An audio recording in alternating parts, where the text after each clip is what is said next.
Hi my dears, welcome back to my channel. Start off with wings, and it's gonna be made in this awesome machinery right here. This is the Ninja Foodie. It has pressure cook, steam, slow cooker, a sear, air crisp, broil, bake, roast, and dehydrate. I've never actually used the dehydrator baked or actually broiled, but I have used the other stuff. I use the crock pot all the time. But as you can see, it's pretty hefty.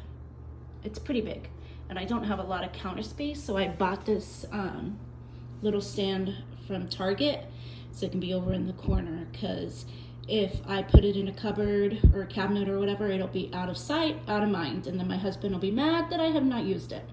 So now sitting right here in its own little corner, I use it all the time. Okay, so let's get cooking some ribs. I bought a slab of ribs. I just cut them in half to make 2 meals out of them, since it's just my husband and I. I put salt and pepper on them, and then I pressure cooked them on high for 20 minutes.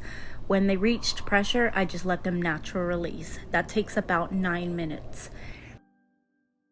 And now it's time to air crisp them. So I put the temperature at 400 for 10 minutes.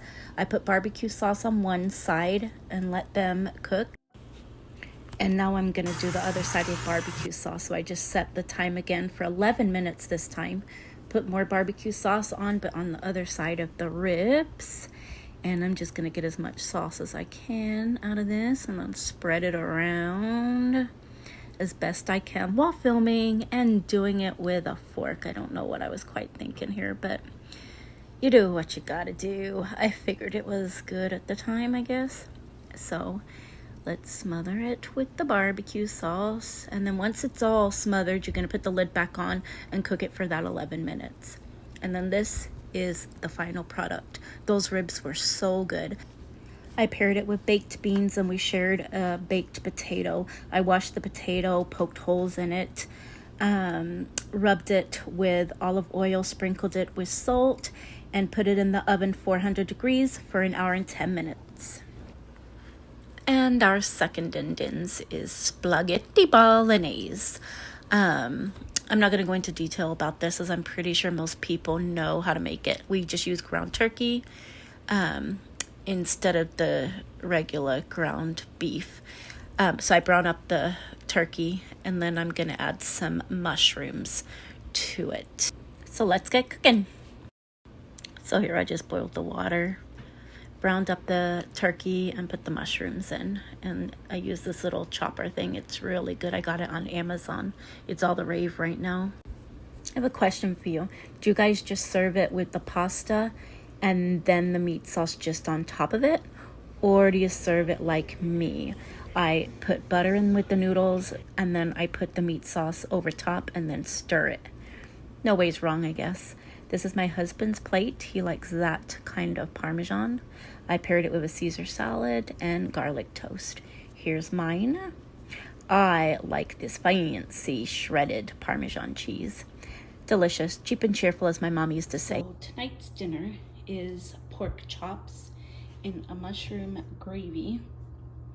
Side dishes, mashed potato and carrots. So I'm gonna start. I use butter to cook. I don't know if that's weird, but I'm just not a big fan of oil and grease. So I'm gonna let that butter melt. Then I'm going to take out my pork chops and season it with this garlic pepper on both sides. So the butter is melting. Then I've just patted dry the pork chops, and I'm gonna season it on this side with the seasoning. And then I'm going to put it in the pan, this side down, so I can season the other side. These are actually pretty big pork chops. I thought they were a little bit smaller. I should have used a bigger pot or a bigger pan. Do you guys like to cook meat in a cast iron skillet or just a regular pan. I have a cast iron skillet. I just feel like it's just too much work. You gotta wait for it to heat up. Then you gotta get it sizzling, and you gotta season it, and then you gotta, when it's done, it's just too much work. So now I'm going to season this side.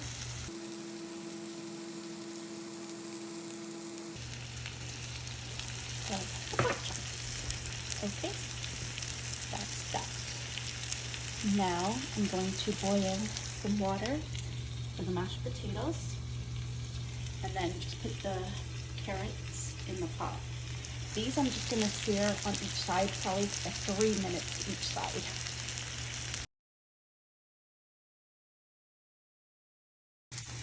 Here the gravy is mixed. I just added a 1/4 cup of water in here. I have to do a voiceover for this part because it was sizzling and it was louder than my voice. So I'm just gonna flip them over. They've been cooking for 3 minutes on that side, so I'm flipping them over. They got a beautiful little golden sear on there. So I'm gonna let them cook 3 more minutes on this side. Little amateur videoing right here. I'm using the camera the wrong way. As you can tell by my sign, it says search instead of cheers. Anywho, there you go. Here I'm getting 2 cups of water to bring to a boil for the mashed potato. You just bring them to a boil, stir, or take it off the heat, and then stir in the packet, and then put the lid on it and let it sit for 5 minutes. Okay, the pork chops have been cooking on each side for 3 minutes. So I'm going to take them off.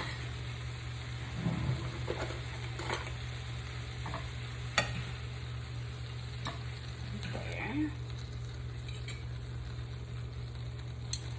I also started the water for the mashed potato, and then the carrots are over there in the back. Okay, so now we're going to stir in the gravy.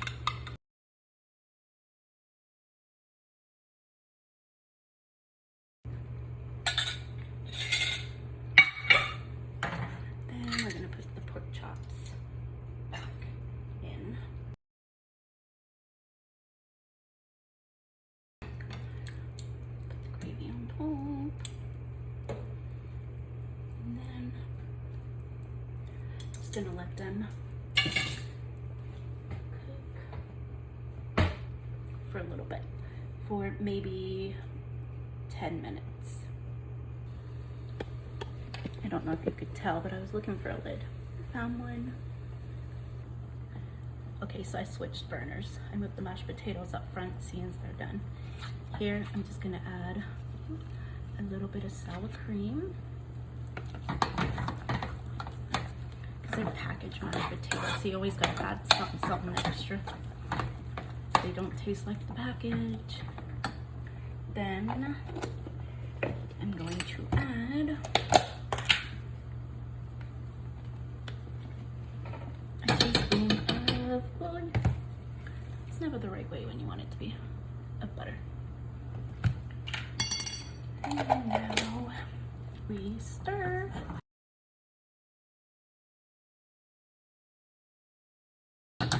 That's done. Now I'm just gonna put the lid on it. And those are nearly ready. So now let's move these back here. Over here, the gravy. And then the carrots over here. Alright, carrots. The pork chops. And the mashed potato. So I'm just gonna go in and flip them.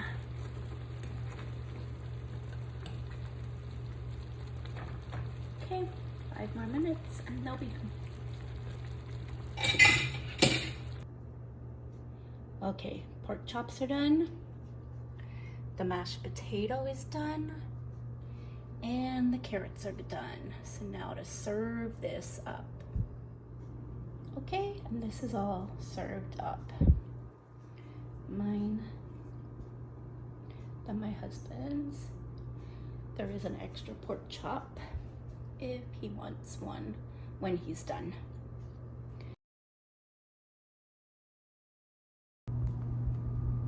Hi everybody, welcome back. This is the fourth and final for this week of our easy, simple, affordable meal plan.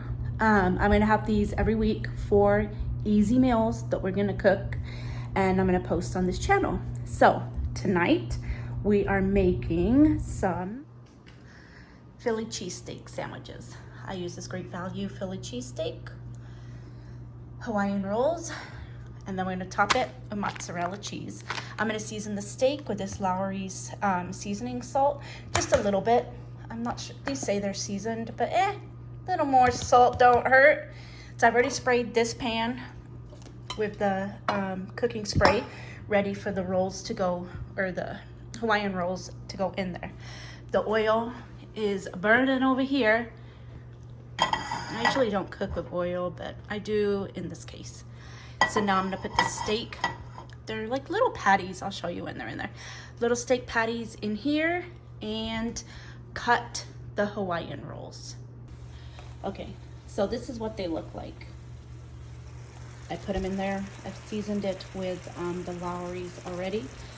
I was trying to record, but of course I didn't hit record. So anywho, that's what they look like when they're in the pan. I've preheated my oven to 350 because once the steak is done, we'll stuff the Hawaiian rolls with the steak and cheese and then bake them. So now I'm going to cut these bad boys.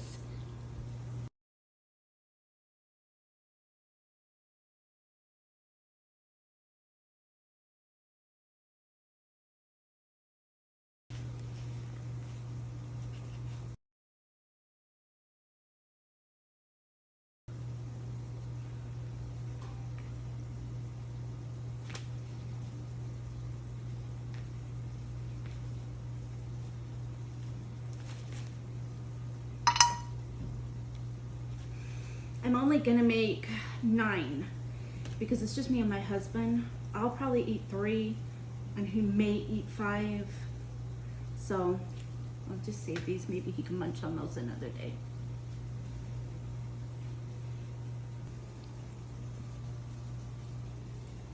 This is sticky.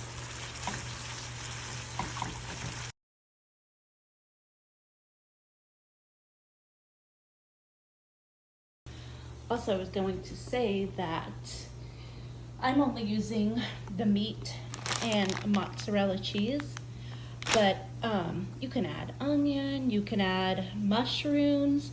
If you like it a little spicy, you can add jalapenos or banana peppers. Just anything your family loves, really, that you would find in a Philly cheesesteak. I just use ketchup on the side and just dip them because I'm that boring. And I love mushrooms and onions. I don't prefer it in here. It's just too much. So I'm gonna wait for that meat to cook, and then once it's cooked, I'm gonna put it in here. Then we'll do the cheese. Then we'll put it in the oven.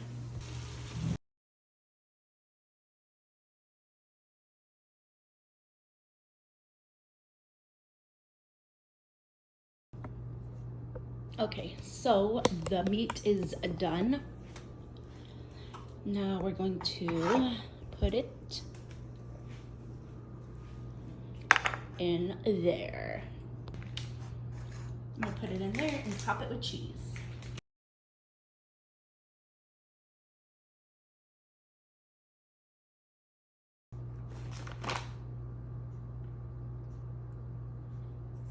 You can use that much.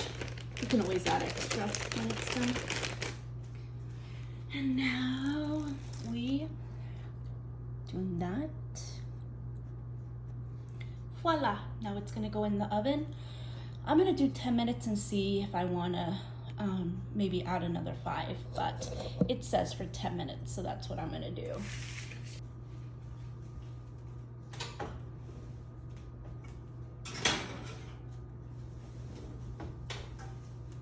Now, do you guys watch, if you guys watched my cleaning video, you'll see I got these beautiful flowers from Albertsons.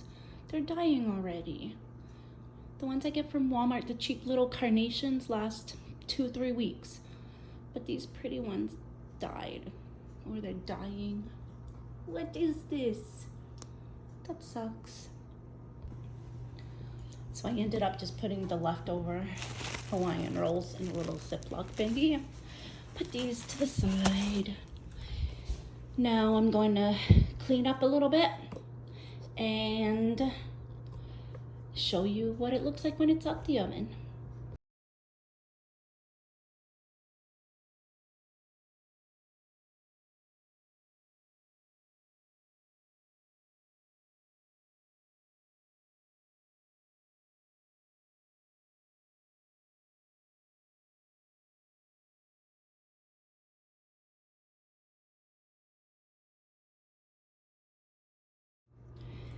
So they just came out of the oven. Now I'm gonna serve them up.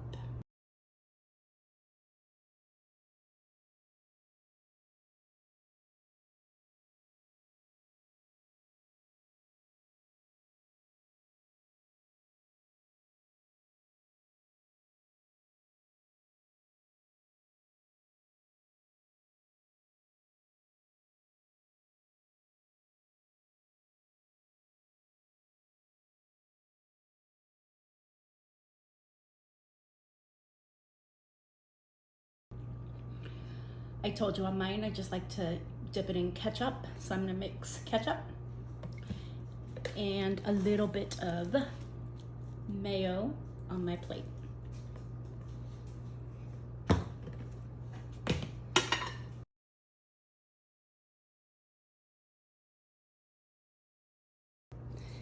And that's it. Mine and hubby's. And that's a wrap, my dears. Thank you so much for watching. Please like and subscribe. And next week we'll have 4 more easy, simple, affordable meals we'll be cooking together. So please like and subscribe again, and I'll see you in my next one. Bye.